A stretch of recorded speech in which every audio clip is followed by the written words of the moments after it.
Bonjour. Je voudrais vous partager une question d'Isabelle qui est très importante parce que ça permet de remettre les choses en perspective. Je vous le lis. La réalité étant tellement plus vaste que les 5 sens nous permettent d'entrer, quel est le processus qui permet de pénétrer dans l'ultime réalité qui est conscience pure s'il s'agit d'un miroir? Et c'est une question importante, c'est le rapport entre les 5 sens, entre nos perceptions et la conscience pure, la conscience infinie, la conscience large qui est la structure de la réalité. Et la chose importante, c'est de ne pas considérer que la conscience pure, ça soit quelque chose d'extraordinaire en dehors de nous, qui peut-être un jour nous tombera dessus, et qu'on appelle l'éveil. Ce que je veux vous faire sentir, c'est qu'en fait, les sens participent déjà de l'éveil et de la conscience pure. Pourquoi? Parce que les sens sont des canaux de la conscience. Mais ce sont des canaux limités, comme l'a bien vu Isabelle, c'est-à-dire que la conscience est infiniment plus large que ce que les canaux sensoriels nous permettent d'accéder. Et ce qui est intéressant de voir, c'est qu'il n'y a pas un changement de nature. C'est comme dans l'hindouisme, on va parler du soi avec un petit s et du grand soi avec un s majuscule. Et bien là, c'est la même chose.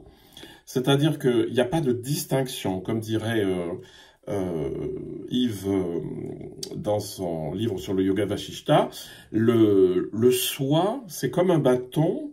D'un côté, il y a le petit soi humain, de l'autre côté, il y a le grand soi, la grande conscience. En fait, ce qui m'habite, c'est déjà la grande conscience, mais elle est limitée par moi-même. Et alors, la question d'Isabelle, c'est la suivante, c'est, mais en fait, on fait comment ? Et ce que je veux bien vous faire sentir, c'est que la conscience est totalement présente dans tous les sens.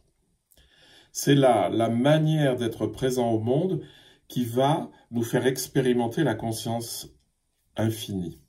Quel est le rapport entre les sens et la conscience infinie?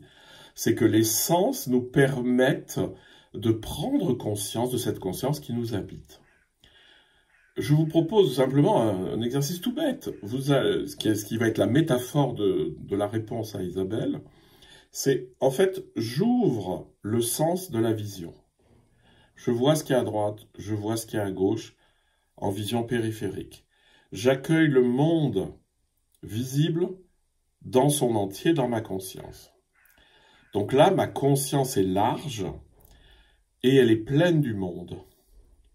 Mais lorsque je ferme les yeux, je me rends compte qu'il n'y a plus de perception, mais que la conscience est toujours présente.